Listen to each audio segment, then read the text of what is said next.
Today's poker session on Ignition started out really badly for me, but am I able to turn around and save the session? Watch until the end of the video to find out.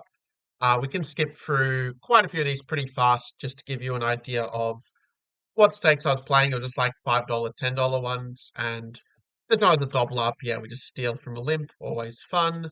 Yeah, we can skip past quite a few of these. Yeah, this one we can skip. Yeah, we're just going to skip past a whole bunch. See if something spicy happens here. So we do go for the min raise.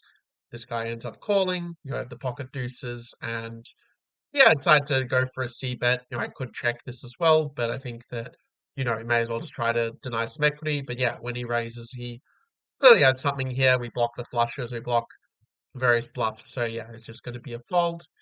So yeah, a bit of a rough start on the hyper turbo one, but it is what it is. Queen 10 maybe is a little bit of a nitty fold there, but yeah, I just didn't want to get into some nut tight spots in a double up where just trying to double up like your money, like to get top three, not to win the whole thing. Yeah, this I think I kind of went a little bit crazy, did I? No, it was sensible. I just flooded here. Um yeah, this one actually I made a very nitty fold. I actually folded the 8-7, which makes me a little bit weird. When the guy bets into three people and the guy calls as well, top pair's probably not going to be good here. Like he's good to have a better seven in the worst case. And if I place out 10, you'll see I kind of had some funny hands actually, where like this guy had eights and then this guy like just flopped quads, which is pretty crazy. So yeah, we really dodged a bullet on that one there. Does give me an idea of how badly I was running in this, but okay, I got away at least. Yeah, this will end up making a jam. Like this guy had been raising 40% of hands, so yeah, we just take the free money pretty much because he folded. Yeah, this one, and we fold here because our hand doesn't really play well against a limp. Yeah, but this I'm not really going to show so much what happens with the other players' hands because even though it'd be interesting in some ways, it also would make the video way too long. There is a universe where I would actually just jam this, but because the guy had only raised like one hand so far before this, decided just to play it slowly. But here we do go for the raise, and he calls. Great river for us. Oh, I remember this. I got really screwed on this one.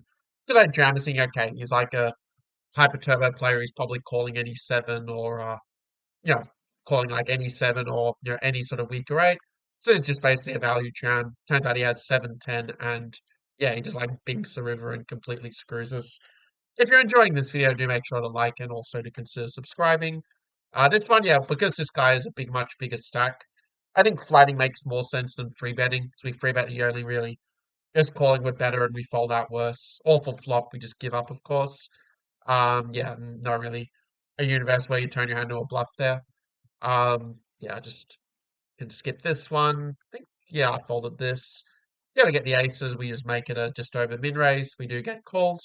Always nice when that happens. And yeah, when he jams, like, is he really jamming a king? Probably not. Like, he'd probably just check raise it. But yeah, we just end up a little misclick there. But you'll see that, yeah, he basically had like queen four, like just a complete like garbage hand. Like this tells you like just how bad the players are. Like this game's so soft, I really think you can have like a 15 to 20% edge at least in these sort of games, even with the hyper turbo format. This is just basically like just essentially like just a position raise, like using the stack size to raise a lot wider. But when a guy hasn't played a hand free bets, yeah, you can just fold. Yeah, the second hand, but yeah, it's very rarely going to be a bluff. And because the guy free bets before we do hold on the brakes a little bit. Yeah, we just fold here. Hand plays horribly multi-way. We end up having, yeah, a limp pot where this is just a great flop for us. We can just check raise it basically because we've got, the backdoor diamonds or backdoor straight flush, got the gut shot. It's a very easy raising candidate. Hand is probably good here. And then it's continue, and yeah, he just folds where I think he's still probably calling with a five because he's just that bad at the game. Still calling with probably various draws that, you know, are where you have a decent shot against. But yeah, or very good shot against actually. But yeah. This one again, pretty easy jam over the limp. Just take the money and just run. So it's 2.5 big blinds just for free there. Yeah, this hand just garbage.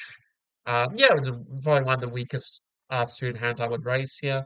But yeah, we do have like the stack size work in our favor as well. I think this one was yeah, this was the double up based on the stack sizes, the double up turbo, which deny equity and just win. Yeah, this one.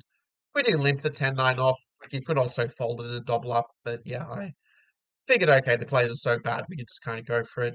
Okay, I think based on the stack size, this is the yeah, this is actually the yeah, the hyper turbo. So yeah, when he leads, actually, this is an example where your open enders is almost never good, in fact, because they could very easily have like ace king already, or just have an ace, so the king is no good. Or if you have an eight, like maybe they have a nine and you're just chopping. Or if it's a club, like they might have a flush, like they're just when they're betting to four people, like your draw is probably no good, your bottom pair is definitely no good, so it's just a fold. Yeah, we just fold king eight. I think because I was multi-table, I was playing two tables, just made a slightly default there. But yeah, like king nine's probably the weakest hand I play. And yeah, this is like a crazy hand of guy like jams with fives and gets called by his king. It's like the yeah, stupidest thing I've seen in a while. But anyway, it tells you how bad these players are. Like I heard actually in APL Millions there people like were just jamming with under pairs and also like 25% cash. Like one of my friends was just like taking people's money for free because I was jamming with under pairs and he just called like top pair or two pair and just fill it and like it's just absolutely beautiful. And yeah, like ace free, that's kind of a funny one. But anyway, you know, get pocket eights, pretty easy raise. I figured that yeah, because this guy's such a nit, he's probably gonna fold anyway if we raise. So yeah, that gets through. Got a few more hands. Okay, when you raise, you're obviously out of there. Um, yeah, someone raise. Okay, I have a limp and okay, we just ISO raise. Go a little bit smaller just because of the stack size and putting in a committing size. Where if he jams, we can call as such. And yeah, it's just a great flop. Just happy to get it in. And I mean, it is because it's so short. Like I think yeah, jam is just kind of normal here. We're getting paid by a 10, we're getting paid by weaker draws, so it just makes sense to just either deny equity or just realize equity either way. But yeah, this one, yeah, just obviously a fold. We can skip past quite a few of these ones. Yeah, this one I can do a mid race. It's a case where if you jam, you're probably only getting called by better and folding out worse. And if this guy jams, you can just call. So here we just, well, the plan is like to just steadily put the money in geometrically, but he does end up folding. We don't really mind too much. Yeah, we just do a little bit of a grab of the chips. And yeah, we have a limp pot, and okay, the guy calls, so we're probably no good here. So we can just fold bottom pair pretty easily. Like, there's not really finding the bluffs, like they're going to be checking a lot of the draws, and we do block the, flush draw and the straight draws of the queen, just a very bad card to have when you're bluff catching. So yeah, this one, yeah, we just fold. Okay, just end up just raising here in this hyper turbo. It's not actually I can sort of look at the blinds off the top actually and see. That way I can sort of tell like which tournament it is. So it does help a bit. We have a multi-way pot. Again, two cards nine or higher, just going to be a check. There's a pretty bad card for us, so we just fold king high. Like when they bet that big, they almost always have it there. So yeah, let's go on to where a bit more action happens. Yeah, this guy does fold. And so at the end, the pointy end where it's like 50, 100 big blinds, and it just basically comes down to winning flips at this point. It is while you're waiting to lose your flip because you run so bad, you can still like take a lot of their blinds basically. So even when you do lose the flip, you still have some chips left over. And yeah, again, just taking the blinds just works pretty well. Um, yeah, we end up just taking it because they just give us a walk. Yeah, this one we can skip. Actually, yeah, this one I know this one actually I should just jam maybe, but but this one was the double up. Yeah, the double up. This is just a jam to have a covering stack over both of them. But I think I was not trusting him. I thought someone would just call with some stupid A6 because it was like some $5 or $10 game. But I don't understand the thing about ICM, so that's why I mixed a few folds in. But I really should just rip there. I think I got screwed really badly this one. Yeah, he had pocket freeze and I lost the flip. That was kind of frustrating, yeah, to go from like the biggest stack. Well, it's not the biggest stack, but I just lost all my chip advantage. And yeah, guy ends up having like freeze. I just lose two flips in a row. Just yeah, very, very tilting when this happens. But I guess it's part of the game, yeah. So yeah, we end up like yeah, getting it and just like picking up a big pot in the double up. It's sort of a nice thing, like if you're able to make them play more streets, they can make a lot more mistakes. So it's where some of the min rays can work quite well if they're still folding. Like if they're playing almost the same range against a min raise against a jam, then raising just becomes way better because you just get away when you have a monster. And a lot of times you'll still just take down the pot, risking a lot less. If it was deeper stacked, I would flat here, but yeah, in this spot we can just fold because our nitty the guy is okay. It was kind of tilting because we had the would have flopped like his flush, but what can you do? Yeah, we can skip past a fair few of these. Yeah, we're just gonna. Okay, this one, yeah, we just fold. Okay, so we can skip past that. Yeah, King Frog again, like sort of on the edge where, like, probably objectively, I should be just jamming this hand in a double up, but again, just sort of don't trust these guys, like, not to call like some King Six offsuit or King Seven suited just because they're tilted or something. So that's kind of why I folded there. But anyway, but of course, yeah, I realized like you should technically just jam that with 100% of range. But anyway, yeah, we have this one where I mean Queen Eyes is I don't think going to be any good here. Like we're only beat a 4 or 5, and there's not really that many of those that he would play. So yeah, this one we just get out of the way. Yeah, we need jams to get. Like you're basically just going to be quite tight against jams as a general approach. Nice to get that one through. Our Nitty image kind of paying off a bit there. Yeah, we can skip past a few of these. Skip past this. Let's see. Yeah, this one. Yeah, King 8 off's a little bit nitty, but when he sort of raises so small, when such a small stack, like he's obviously committing to go all in as such. And if you call, he's probably just going to jam a very wide range. So that's sort of why I decide, yeah, just to fold there. Just checking. Yeah, how are we going for time? Like I'm making decentish progress through the hands. Yeah, this one obviously I'm just going to ISO raise. Actually, I could also jam here, but I had some rough experiences where I just got called by Ace Jack, which is a hand that probably should be folding like Ace Jack off. So I think okay, if they're only calling better and folding worse to a jam, then let's just make it an ISO raise, which even looks more scary than a jam. Because like if they want to like just gamble with freeze, like they're probably more likely to do it against the jam than against the ISO raise where they start to make decisions post flop. So it's kind of like knowing the players a little bit there. This one's an easy fold. Yeah, we can skip past this. And yeah, we're starting to have some antes in the doppel up, which I don't think I even noticed that there were antes at this point. I saw the stacks were short. I have a half decent hand, so we can just jam on ICM. And yeah, we end up winning that flip. So that was not quite a flip, but yeah, we lucked out a bit on that one. Always nice when that happens. You know, finally we run good in a hand. Um, yeah, so we can skip past this. Oh yeah, this one actually, yeah, it's because the stack size is so short, like this one, they guys have to call with a very, very tight range at this point. So that's why you can just get Jack free suited through there. This one, yeah, just a fold, fold.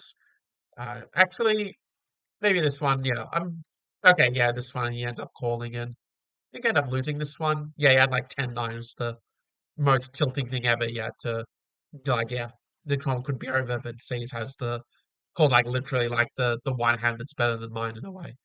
Um, yeah, what can you do? But okay, this one, yeah, we can skip past this. Yeah, you get the pocket kings. Always fun when that happens, even on this absolutely atrocious flop for kings. But fortunately, because this guy's all in, yeah, we don't even care about losing ace queen. It's all about just getting rid of this guy, so we get the double up. So how about that? We actually won a double up event after running horribly. This one, yeah, is just a hyper turbo, like jam the button. King Jack's just a very clear call at this point, and we do luck out and get the nice double up. So yeah, that's pretty cool. On to yeah, the next one, we get pocket kings. Yeah, I don't really want to get tricky. Like stacks are so short, it's just going to be a jam in this hyper turbo. I think he ends up, yeah, this is one where a guy got like insanely lucky. I think he had pocket freeze or something like. Oh no, he had king eight. I'm thinking of another hand coming up, the one where yeah, basically would have won the tournament if except the freaking freeze hit their set. Yeah, when the guy free bets, we're getting the right price very early in the event. We just call. Jack, he bets for. I mean, I think yeah, you can't really fold the pair in this spot, especially when you've got like a five or an eight or a heart. That's kind of good, but okay, I end up finding a fold anyway. No, I think I should actually just call here. I think I just assumed he probably has aces. That's why I fold because of the min bet size. But no, I think I should call that in hindsight and then fold a turn.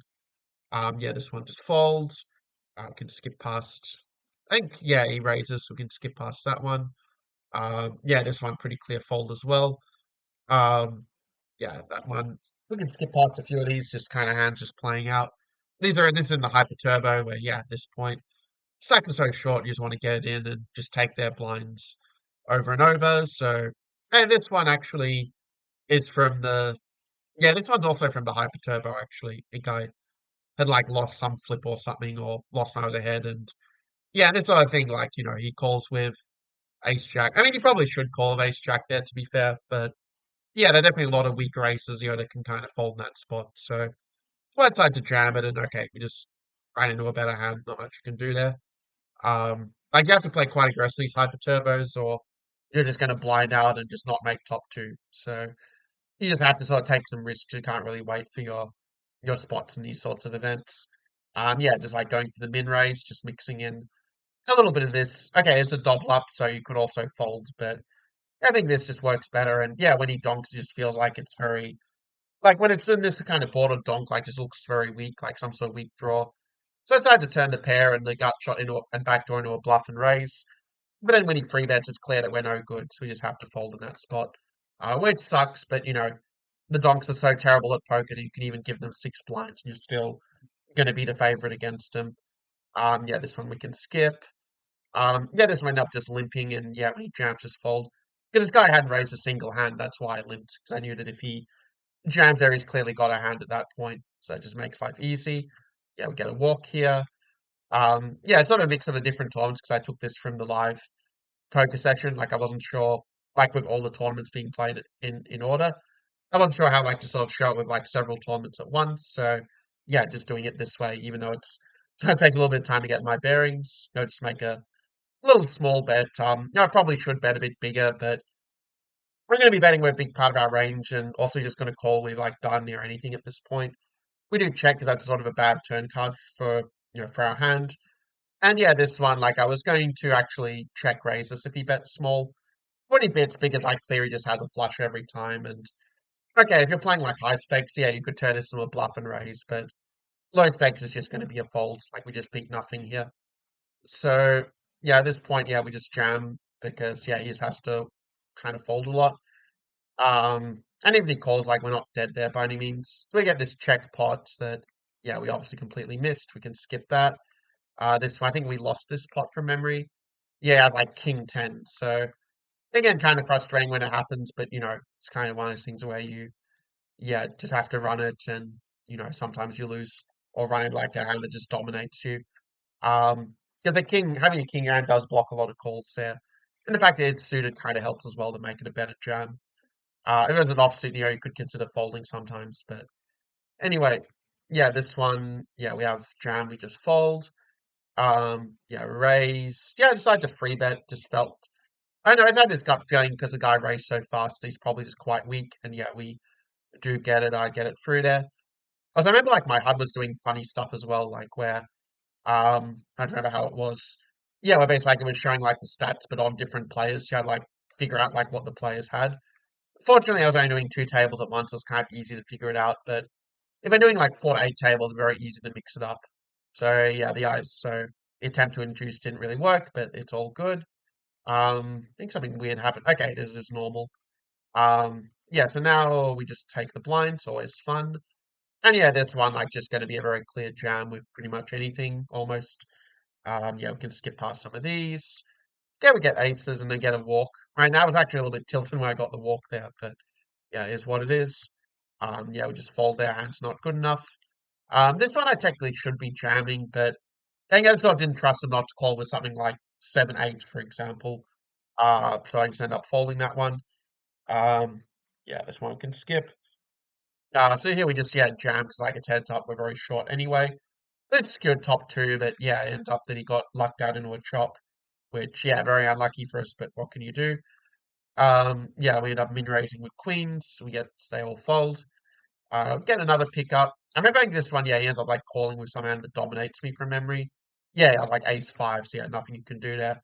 But it's happening to me a lot. Like I would hit my pair, but I'd still be dominated and loose. It was happening like so many times, and like when you use up your like set equity and pair equity, it's like okay, it just feels really bad somehow. Yeah, this one was like just trying to use like just trying to apply some pressure because no one was free betting me, but yeah, then the guy does free bet, so we do just fold there. Continuing on with yes, more of the hands as such, and you'll kind of notice like in latest videos I'm sort of going through a bit more quickly, just so it's a little bit more, I guess, entertaining and not like stuck as much with it. And a lot of the hands like kind of speak for themselves. Yeah, this was the one where I got absolutely ass banged here with him hitting the freeze at this point. Like, I mean, this is the stupidest thing. Like limp, like basically Paul raising the freeze. Like the dude's just a freaking moron, and he just gets rewarded. Like, what are you gonna do? I mean, it's like APL Millions level of like idiotic play, but yeah. In any case, this one we can skip past. I remember actually, yeah, this one was yeah, I think some of the early hands of this tournament weren't included or something, or maybe they were like nine hand, I just missed it. But yeah, this was the one where I actually was playing the what was it, like a $5 9 player sit and go, which normally these events don't feel on Ignition, but somehow this one did, and like the players were just man, like just new levels of bad in this one, let's put it this way. But we'll get to it. Yeah, this was another one from it. See if something crazy happens here. Oh, that's right. Yeah, the guy like jams like the missed open ender at this point, and the guy just like has the nut flush. It's like giving your money away at that point. Like it's yeah. I mean, it's like borderline collusion. I don't when look at how bad it is, but it's not collusion. Like they're just idiots. But you get what I mean. It's just almost like too hard to believe. Okay, so this one, yeah, we can skip. Okay, this one's going to be fun because yeah, with that very big blinds, we're just jamming here. I remember actually, yeah, there was some hand I had where I like looked back and I'm like, hang on, I'm suddenly the chip leader. I couldn't like remember how I got to be chip leader, but going for these hands, we'll probably see like how I got there. We could refresh my memory as well. Yeah, it looks like yeah, I was in this tourney for a while. I think yeah, might have just been playing this one event for a bit while I was waiting for another one to fill. So yeah, this one I kind of doing the min raises just because I thought they're never free betting me here, so we can just do a lot. And I mean, this I think a pretty standard bluff spot where you sort of check back the ace X and king X and kind of bet with like the weakest hands in your range basically. Because even they call, I can still hit a queen or a jack and this sort of thing. But this one I do check. Just felt like yeah, he probably has something. We luck out, we hit the jack, and yeah, he doesn't pay us off, but still we take the pot. Yeah, that's like the pot. Yeah, where I start to like suddenly have a decent foothold, being like second biggest stack. Um, Same in this tournament here.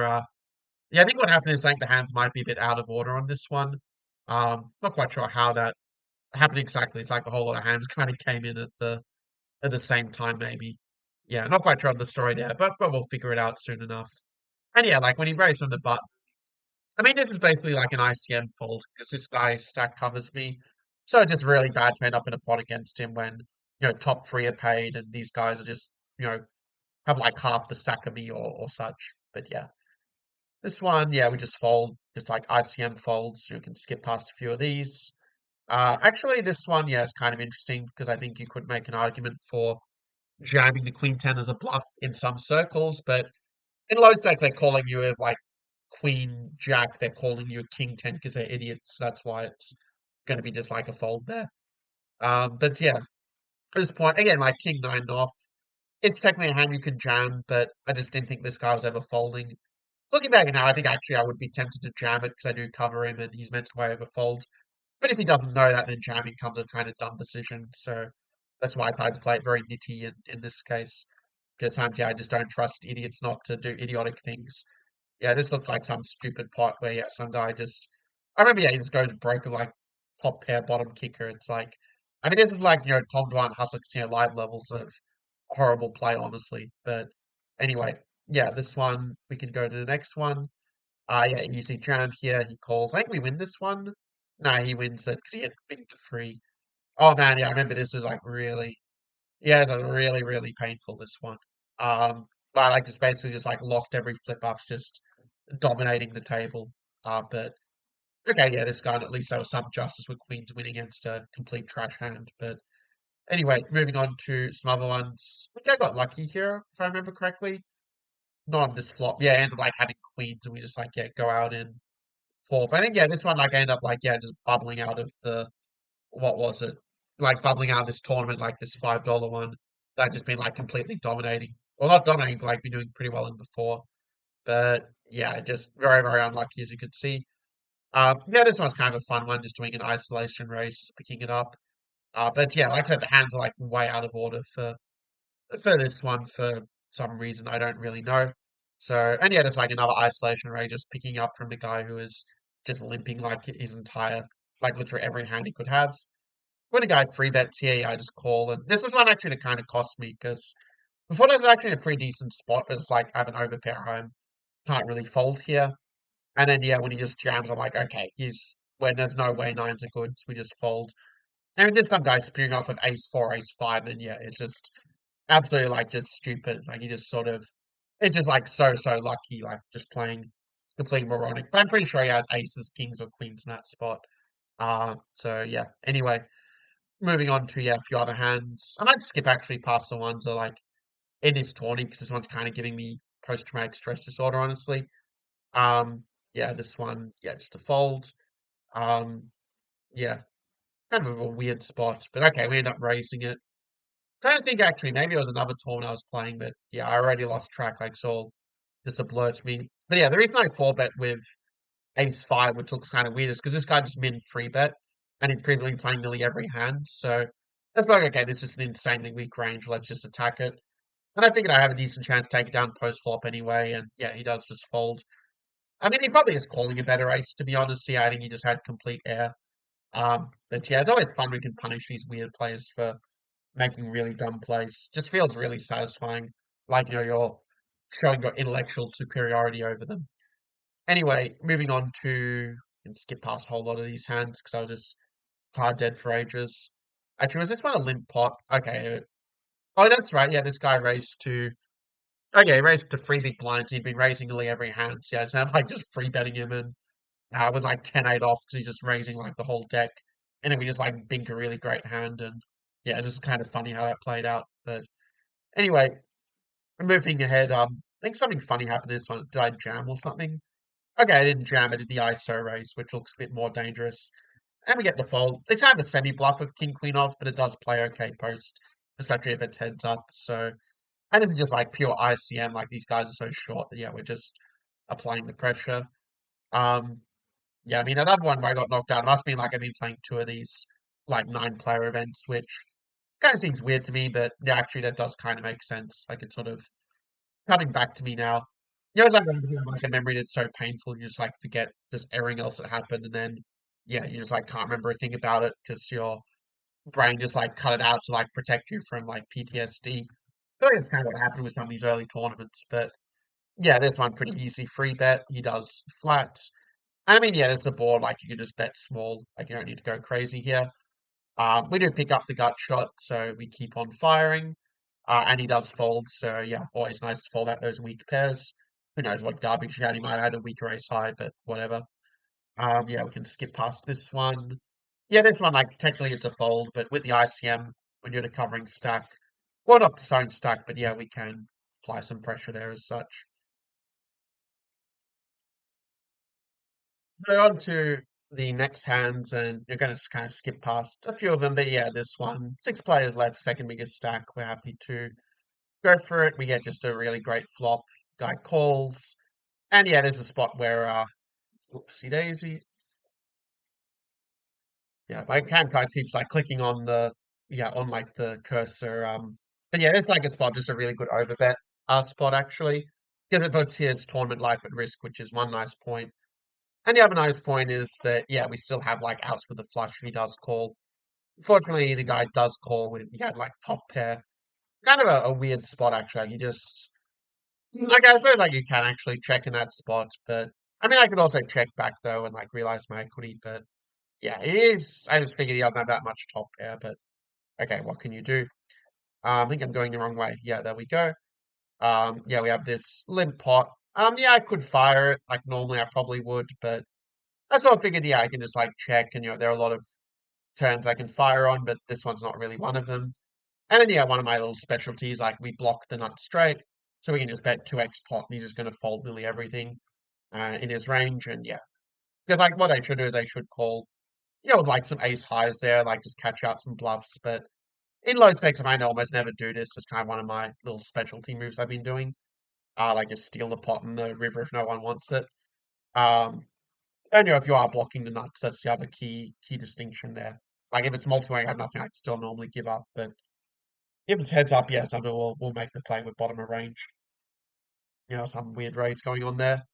Yeah, we do defend the free X small blind with a king seven off. Yeah, I mean, I could also jam here, but I figured that okay, it's a spot where I can get away if the board is really bad, like here. Maybe I meant to call that technically, but yeah, I just didn't want to go into it. Yeah, we just make a jam. Pretty standard, really, with ace deuce suited, because I meant to fold a lot of better ace X when I jam this big. How many they actually will fold in these like low stakes trash is hard to say, but yeah, I mean, you have a flip, someone wins it, whatever. Pretty easy jam here. Yeah, the guy calls. Yeah, and he ends up like, yeah, hitting with the twos. I even like predict like when he twos, I was like, okay, I know I'm getting absolutely effed by the twos here, and of course it happened. But yeah, at least it was only for a small pot, thankfully. In any case, moving on to some other hands, yeah, we end up just having this all in and yeah, wins with 10 high is absolutely classic. And yeah, this one, like, yeah, just happy to fold, let this guy take him out and at least get, second place. Always find it fine when the worst hand wins, which feels like it's all the time on Ignition, but yeah, what can you do? I mean, worst hand pre-flop, of course. Yeah, this one we check, and yeah, pretty easy jam here with the open ender. The guy does fold, so we denied some equity. Yeah, and a pretty easy jam again. So at least we picked up a few hands. We check it again. And yeah, this one's like a bet that has to work such a small percent of the time. The two hits our range a lot better. So technically you shouldn't really dog because you can just jam on you pretty wide, but they usually don't do that in these games. Yeah, we just jam. He calls. I think we lost this one. Yeah, like ace eight, nothing you can do there. So we take second place, but yeah, not really thrilled with that, of course. So yeah, just been running really bad. Like just like we had one cash and we just got completely screwed in all the other ones. But what can you do? Yeah, this one we can skip. I think something funny. I think I jam here from memory. Yeah, I just jam and I honestly didn't expect the guy to call, and he does. And then yeah, I think he had an ace X or something. Oh yeah, he had king jack. So like there's a thing like king queen suited.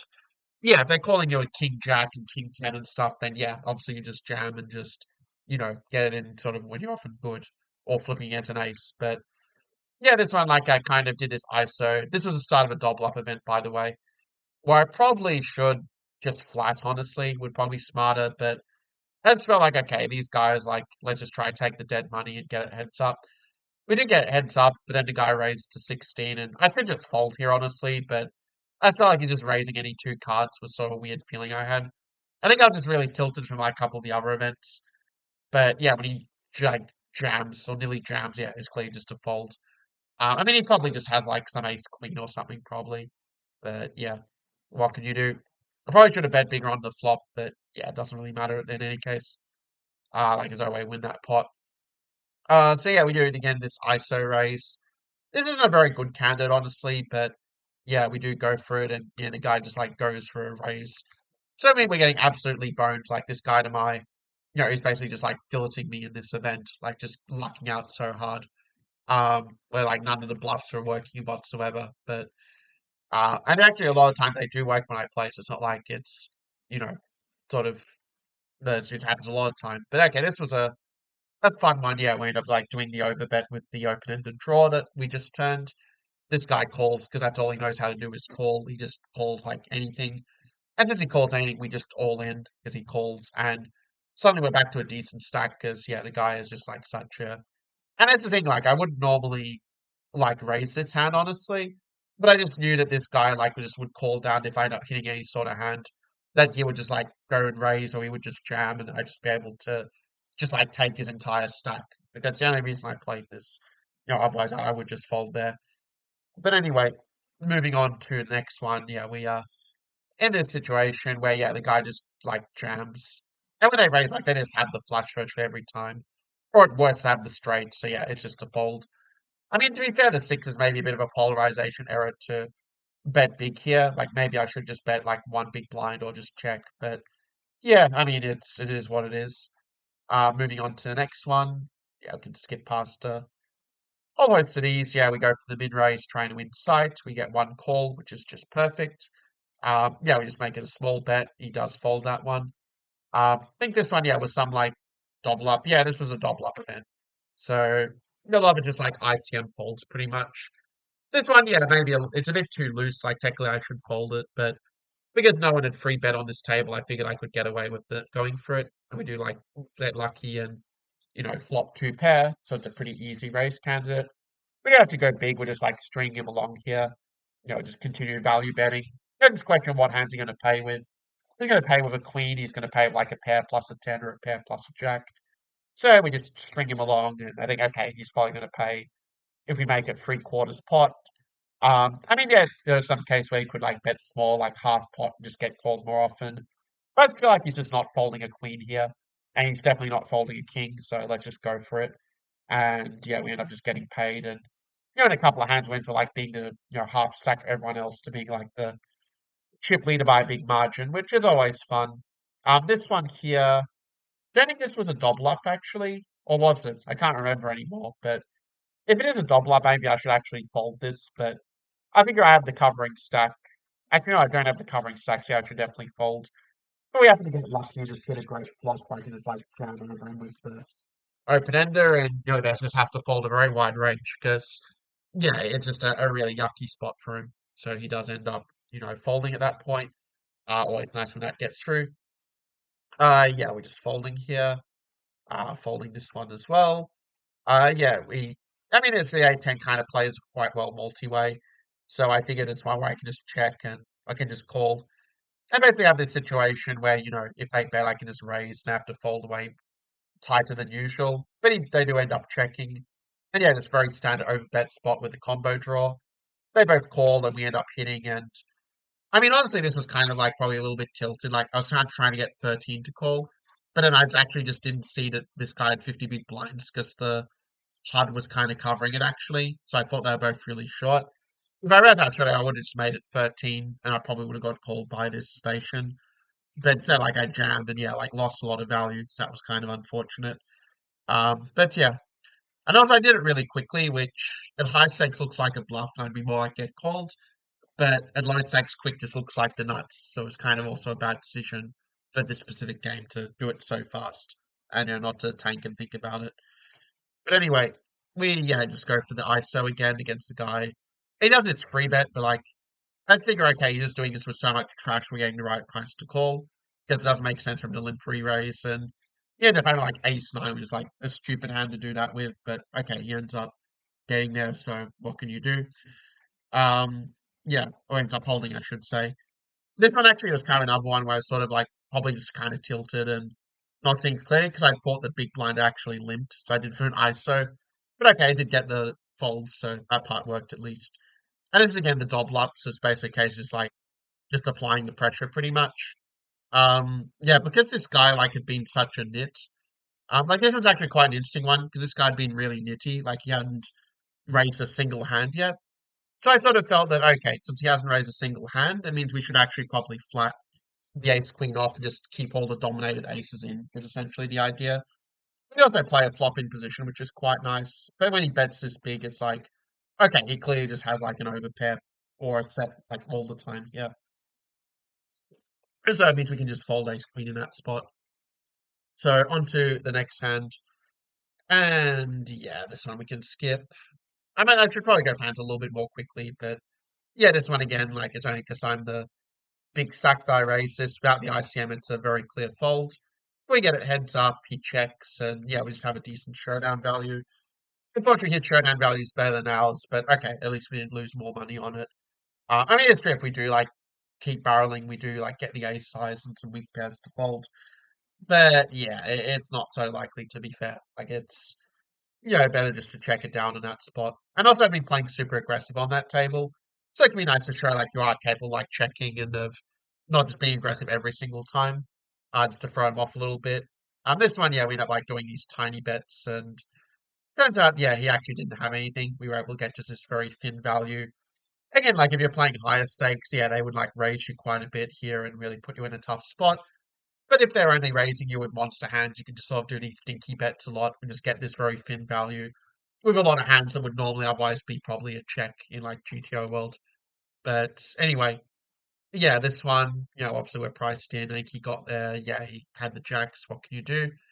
On to the next one. Yeah, just standard stuff, just taking the blinds down. Yeah, just ISOing again. He does call, and yeah, this one these flops that yeah, we're happy to just check because it's just not that great with an ace and a nine. Like we're just almost never good here. And the run out's just really, really bad. And okay, he had king high, like what can you do? But the thing is, like if you bet here, I think you're only folding out king high. Like I don't think you're folding out a seven, and you're definitely not folding out an ace or a nine, which you do could very well be slow playing. So yeah, we get queens again, finally getting a little bit of good luck. It seems this one, yeah, the guy hadn't done any free bets yet, but queens is just too good a hand not to four bet in position. He does end up flatting, and he ends up like jamming. Well, not jam, he actually made it quite a big bet, but yeah, queen's just too good to fold here. Like, there's no way we can fold an overpair with these stack depths. Turns out he had ace free, which is like pretty hilarious. He just like turned a pair into a bluff, like just kind of, I mean, very, very stupid play, honestly. Like just throwing away the money. Like that one is just a pure throw. We didn't have the right price, but we don't get the hand, so what can you do? This one again, easy fold here. Um, yeah, this one again is like purely just using ICM pressure. They're saying you can just raise any hand because I have to defend so tight in response. Um, yeah, this one we can skip past. I've had a few of these. Yeah, I do raise this one just again pure ICM pressure, and it's nothing when they do call like because they're not free betting. You can just apply so much pressure, like you can just like bet almost range just these tiny bets that just kind of fill at them. Definitely does have the ace, so we value own ourselves a little bit here because he checked back the ace on the turn, which yeah, I'm not sure if he necessarily should really be rushing to do. I mean, I suppose to be fair, the ICM he probably should check the ace, but kind of surprised he didn't raise on the river, but it is what it is. Yeah, we have the one. Yeah, this one actually I could raise this or even potentially jam it, but again, I've had this feeling that this guy, like, had played like 30% hands under the gun limp. I just had this feeling that, if I jam, he might call me with Queen Jack or King 10, so I decided just to check. And yeah, he checks back, and I decided to just sort of take a stab at it here with the gut shot. Like, it doesn't have to work that often to succeed. And let's say if club does come, I can bluff that with the Queen of Clubs for a pretty big bet to put him in a rough spot. Yeah, we get Ace 10. Pretty happy to play that one. Yeah, there's a spot actually where I think I meant to bet quite big actually, like sort of 3 to 3.5 big blinds, but it is a board that does favour the big blind quite well though in some respects, given that he's like going to be calling with basically almost the whole deck. And I also do block like the flush draw, so I just felt like it worked better as a check. And because he overbet, we clearly saved some money doing that. I mean, the fact he also tanked on the first check made me think he might have picked up a monster, so it's kind of another reason why I decided to check there. And yeah, it's just a pretty easy jam. I just want to use the weak wheel suited aces, and obviously I was expecting him to call there, but he was probably just raising with junk, and we kind of caught his hand in a cookie jar there. So it's good for us, picking up those 3.5 big blinds every time always feels good. Clearly, we've got a good enough hand defend even against a complete nit. But when he bets here, yeah, King High is just not going to be any good. So on to the next one. Yeah, on to a few more of these. Let's skip ahead a little bit. Yeah, I do raise this one. I like to raise the suited kings. They play quite well post flop, and yeah, when he raises, it just feels like he could be doing this like with all kinds of junk. We do have the flush draw, like the nut flush draw to go with the king. I mean, honestly, it's a universe where you could even probably argue for a free bet here, but I think that calling's probably correct against this guy.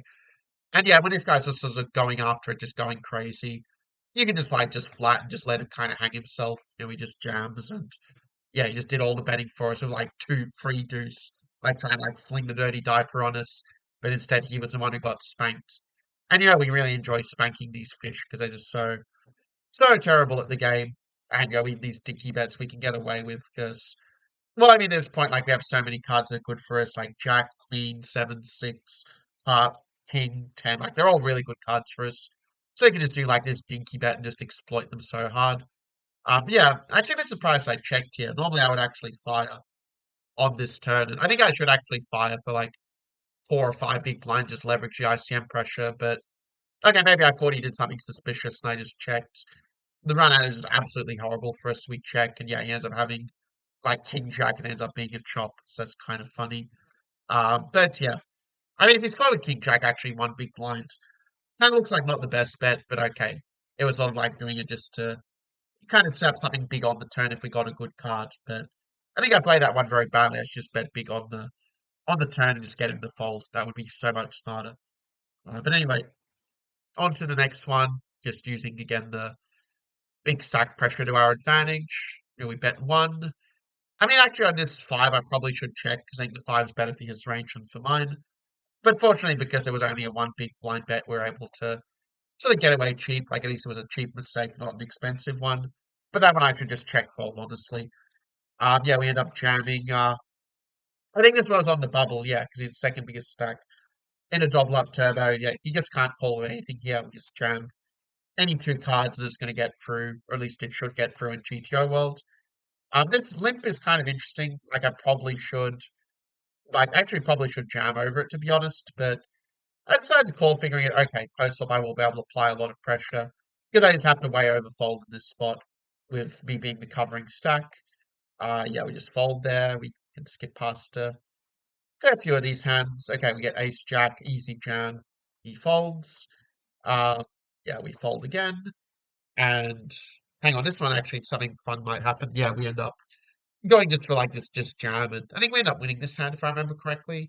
It ends up being a chop. Oh no, I do win it because I hit the four to a flush on the river. So kind of brutal for him, but yeah, is what it is. I mean, it's still a case where you run good, but you still don't need to run good because you've got the money locked up there anyway. Even if if you lose lose the flip there somehow or lose a 50-50. But okay, this guy raises and oh yeah, this was some hyper turbo I think I was playing. No, not a hyper turbo. This was trying to remember now. Yeah, there's like some sort where it's obviously going on from three players, but I think like why do I have like 56 big blinds? I mean, this one, yeah, just a pretty clear jam, but being out of position especially, because you're putting like nine big blinds you're already committed anyway, or 10 or 11 or whatever. But yeah, I think this one was like somewhere, yeah, it was like, you know, paying first, four buy-ins and second two buy-ins, something like that. But yeah, always nice to be the covering stack. And okay, this one. I mean, in a spot like it was a really weird one actually, because on ICM he's meant to call very, very tight when there's a shorter stack, and when he gets in the money if he just if he just like folds basically, he just gets a pay jump. But instead, yeah, he does this like ace eight, like he just shouldn't be calling ace eight, just a pretty dumb play on ICM. But okay, we already know these guys know nothing about ICM, and this one actually was really, really tilting actually, even though it kind of worked out sort of okay for me in the end. But yeah, I mean, already in the money for it, so I guess that kind of helps. But anyway, actually, was there any money? Yeah, this was. I'm trying to remember if this was one where like it was three players paid, or um, if it was two players paid. And yeah, this one was three players paid actually. It's already in the money, but you have this pay jump from like five. Was it 550? Was it? Trying to remember now. It was like $7 and 12 and 22, something like that. So we like with $5 paid up, like it is something here, and I did have this feeling like I think based on him having only a 40% pre-flop raise stat, I think I was probably overestimating how wide he would be raising. Because I get his 40 was just raising like any two cards because of the ICM spot. And so I thought I could just free bet and punish him, but then he just jams and shows he actually has a monster, so we just fold. But okay, like the Queen 9 suit is a pretty standard free bet bluff there. So but it is true, like I should probably just call with the ICM being a factor. But anyway, this one, yeah, kind of played itself. We can skip ahead to see what happens here. Yeah, I mean, when this guy limps, like his range is so weak, and yeah, we can just go for it. So we do take it down there. I think this one was, yeah, this one's a double up turbo. So yeah, all more easy to go for it. This one, I mean, 5-6 suit. Yeah, I mean, I think it's the right way to play it. If he jams, we obviously just fold. This guy only four bet once the whole time, and yeah, just applying the ICM pressure once again. So yeah, get a walk there. Let's fast forward past a few of these hands. Just see where we're at as well. Okay, we don't have too long to go with it, so hopefully, yeah, we can try and get it done at least like somewhat within an hour. But yeah, this one pretty standard jam because a lot of worse hands can call. Then you can also insight, but I had so many hand times where I incited and then they just like big two pair on the flop. Like it actually cost me quite a bit of money in live tournaments where I would like limp like aces and kings on the small blind like you should, like limping where everyone folded. And then like they just hit two pair or like turn two pair and just completely screw you. So kind of funny. It's sometimes just bad just to take the money on offer and not give them a chance to suck out on you, as it were. Because yeah, it can really get to you, and it happens a lot. But anyway, yeah, this one like Ace Jack, King Jack off is just going to be a good enough hand to run with here in this spot. I think he had like King 10 or something. Oh, he had pocket fives. He had his hand like held in. And I was pretty mad here because I was like, yeah, the short stack. But it wasn't possible. At least I'm pretty good at short stack play. I know, for example, yeah, here you just have to jam pretty wide and just rely on the fold equity to try and get back into it. The guy ends up checking for God knows why. and yeah, we end up like limping small blind, I should say. But this one, yeah, we just got it in the big blind, always nice. This one, yeah, he min raises, and we just jammed because I think his raise is so weak. Like he'd folded quite a few times to free bets in the past, but he does end up calling. And I think we got pretty lucky on this one because he had like pocket eights, and yeah, after getting like so absolutely owned for this whole session, finally we had a little bit of good luck going our way. That's the thing, like it's still live against like pocket kings and all those pocket pairs. So that's sort of why the ace three like is blocking aces and blocking a lot of the calling range. But yeah, this one, yeah, we just end up. Oh yeah, that's right. Yeah, this was the bubble, not the bubble, like two off the bubble on the heart, the double up turbo. Yeah, this one we just try to incite. We get the steal, which honestly we don't mind either. Yeah, this one we can just jam any two cards pretty much because of how short a lot of these other stacks are. Yeah, we just let them go at it and just lock up second place. Except this guy ends up winning with ace king. What can you do? But actually, I wasn't so unhappy with that because it does mean we're the big stack. Again, it's applying the ICM pressure. If they're ever free betting, it means you can just min raise all the time and just fill at them. And yeah, the guy had an open ender, not much you can really do there to get out of it. Yeah, we go for this raise. This is a little bit exploitative because I saw the guys almost never free betting. We get a good flop, and yeah, we just do this little dinky bet. And it's again just like applying the ISM pressure, you're the covering stack. So you can just bet tiny with your whole range and make them overfold. And sometimes you also get them to kind of raise with some sort of like not very good hand as well. And then you just like get them to sort of build the pot for you. So you can just sort of check out a position, just keep check calling. I honestly should probably just jam the river here, but I think he didn't want to risk me like calling with top pair or whatever, and just basically like take him out in second when he in third when he could get second quite easily by checking. But yeah, I think he was just bluffing. Like I'm not sure. Actually, no, I don't think he's bluffing when he double barrels. But he probably has like a nine or something like this. Or maybe he had like some queen jack and he just like hit the pair inside to check back the showdown value. I mean, I don't really know, but anyway, I think we played it pretty well that one, just like getting him to build the pot for us, being a bit inciting. Yeah, they end up all folding to us as you would expect. Yeah, this one again, just pure ICM. This guy just has to fold everything. He even has to fold pocket aces actually to our small blind jam because he's almost saying going to make the money if he just folds everything. As gets very very unlucky. So yeah, we're like big stack in both these events. It's always fun to be a big fat bully, just push them around, take their blinds. Just assert the fact you're simply a better poker player than they ever will be. And yeah, the guy ends up like hitting it with Queen 10, like just yeah, very frustrating. Actually, I think on these ICM, I think Queen 10's actually a fold because you just make so much money by folding here. This guy like like three times less. But okay, of course, these guys don't even know what ICM stands for, so how can we expect them to possibly ever follow it in their life? Anyway, moving on to some more hands, we can skip past a few of these because a lot of these I'm just like just jamming basically. Like here, they can't really call with anything. I'm kind of surprised the two big blind, like the short stack has to call there with any two cards, but okay, he's a fish. He doesn't know that. And yeah, this guy short stack ends up actually no, he ends up winning that one. So this is a really weird like final three there where like the short stack would keep doubling up over the other guy to my left and I'd be big stack again. Kind of yeah, funny when these sort of things happen, but yeah, we pick up aces. And yeah, this one just like praying, yeah, the guy just like goes crazy. I don't know, it's like kind of weird, like he just bets here and like okay, I've got the best like one pair I can possibly have, so we're raising it for value. And he just free bet jams just complete trash, which is just hilarious to me. Like Queen 10, like he thinks top pairs are nuts. I mean clearly like this guy's probably, playing from like, Australia or something, given how bad the play is, but okay, we benefit from it. Queen 10 easy call. He ends up having King 7. What can you do? Again, this often happens to you, like you hit your pair and you still lose because they hit their pair. Yeah, just applying ICM pressure, all pretty standard. Got another hand, this heads up, and because the guy almost never free bets, it means we can just go for these min raises and just put him under pressure. He's normally overfolding. Actually, I'm not sure if he's overfolding that much here, but yeah, the king, like you're probably gonna get calls like from some various draws or whatever.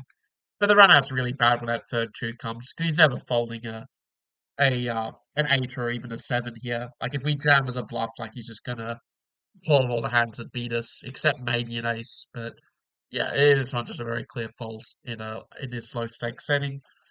We get deuce seven, kind of funny spot. We decide to we have like almost the worst hand we could possibly have here, pretty much. You only have like the well, I suppose it's worse if we have the seven not of hearts, but if the heart comes, like you can sort of fire again. And this one I do decide to give up, as don't think he's sort of folding a pair was kind of my feeling when the draw's kind of brick.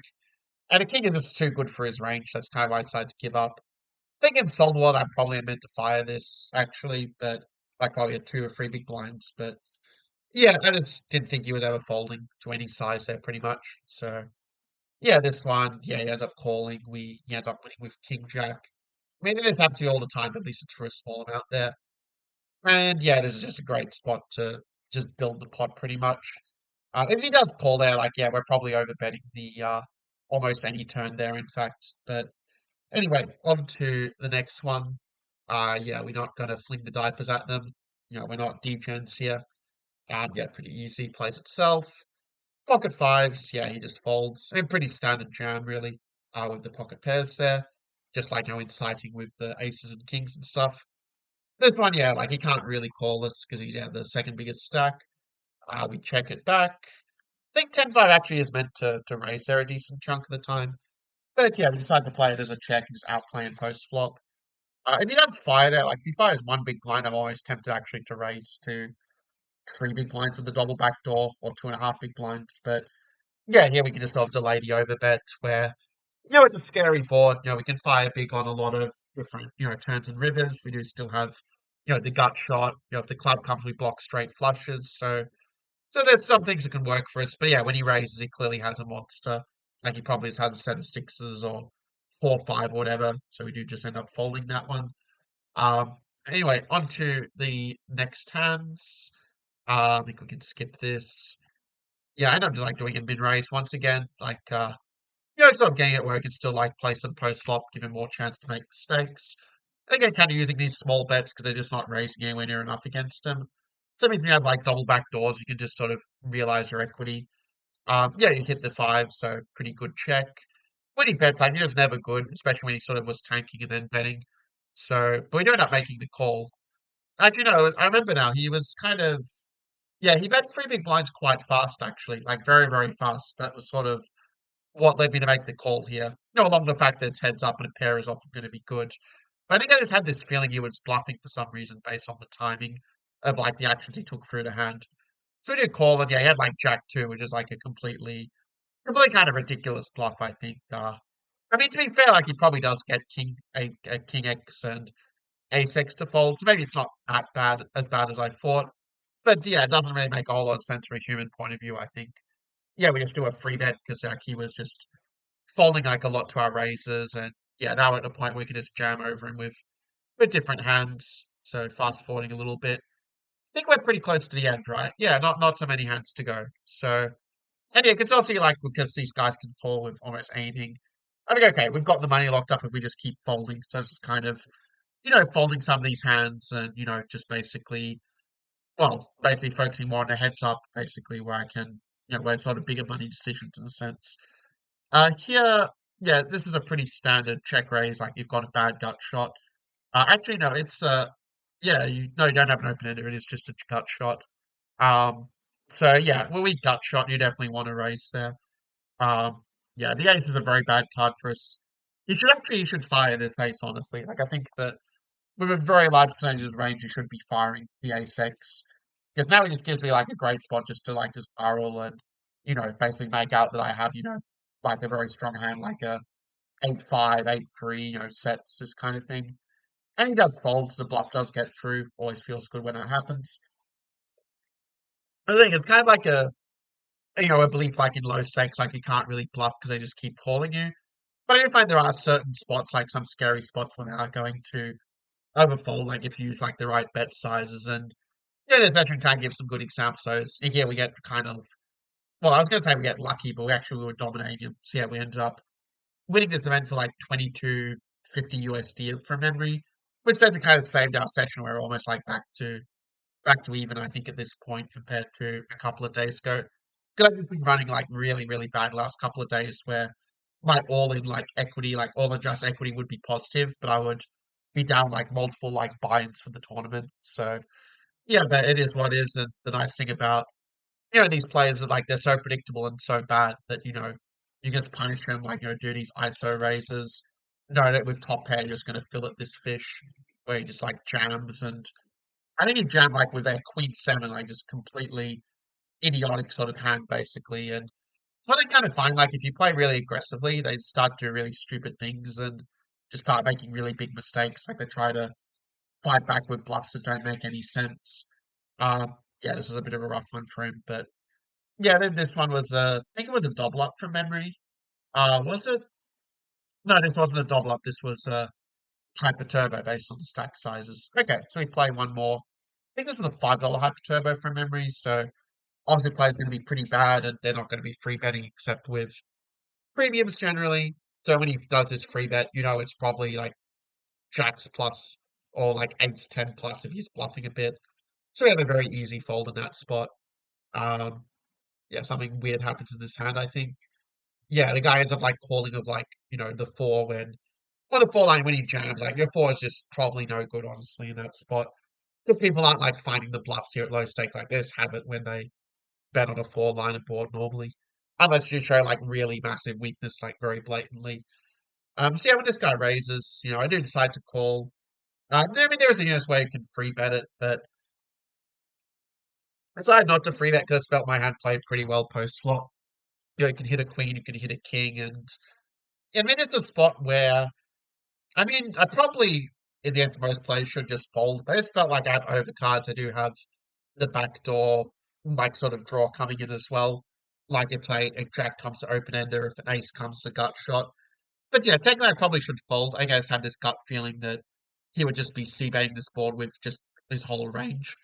That's why I thought, well, if he's c-betting his whole range, like King Queen actually is getting enough equity to kind of call there. And he sort of didn't bluff, like he just gave up and just like it's kind of weird, like my King Queen I ended up being good because he was just bluffing. I mean maybe he had like a 9 or something, like that would kind of make sense. If he had like, I don't know, trying to think what even hands he could have with a 9, but sometimes like Jack 9 maybe something like that makes some sense. Or but yeah, anyway.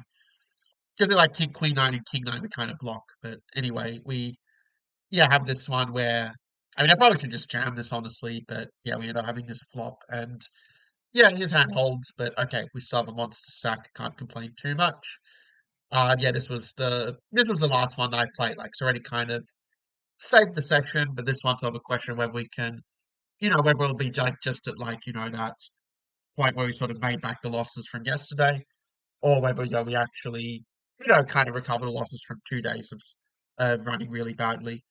King 5 actually, yeah, it's one that I do decide to free bet jam it because yeah, I mean you're quite live against a lot of the calling range. You get a lot of better hands to fold. I think yeah, I got really lucky. Yeah, I hit the flush in this one. You had like pocket sixes, so I mean we are behind against sixes, but you do still have like some equity, and yeah, we do end up getting there with the flush draw. So I think that was a bit of good luck after getting very unlucky, like losing a lot of flips before. We end up like binking the four. Like, this is like the $5 one where I mean you can't prefer the luck to come like in the really bigger events, but okay, we'll take it when we can get it, especially after running so badly previously. And when you have this monster stack, yeah, with it being the bubble, you just can like just jam any two cards and you're just gonna like keep taking their blinds just over and over, just whittling them down to nothing. The guy does end up fighting back, and yeah, pocket tens, we luck out again. And so it's heads up, and yeah, like at this point you're let's just jamming any two cards pretty much. I think he ends up like winning some all in or something. Maybe it was this one, yeah. No, he ended up folding. I mean, it's sort of thing like it's a nice thing about the hyper turbos is when you do get to final two, like the blinds might be really short, but they're also really, really bad in heads up play actually. And so you can really use that to your advantage. Like they're folding way too much, and yeah, we luck out into a chop for like one big blind. But yeah, this one, finally it's over, and we take it down. So yeah, we actually got around just over an hour. Like pretty good timing considering that was like 385 hands or something that we got through there. But yeah, I hope that gives some insights on like how I approach these different situations, like showing the typical mistakes that these guys are making, that they're like making some really kind of idiotic bluffs when they do bluff, and when they do like make some big bets, like not all in bets. Or on like certain types of boards like this have the nuts like virtually every time on those boards, like with the flushes and with the with the straights and this sort of thing. But anyway, yeah, that was a fun one, and it would also yeah, made me feel like okay, like all the study I'm putting is actually finally starting to have a little bit of benefit that can sort of be seen when I don't like lose all my flips as such. So yeah, on that note, I will see you in the next one, and until then, take care.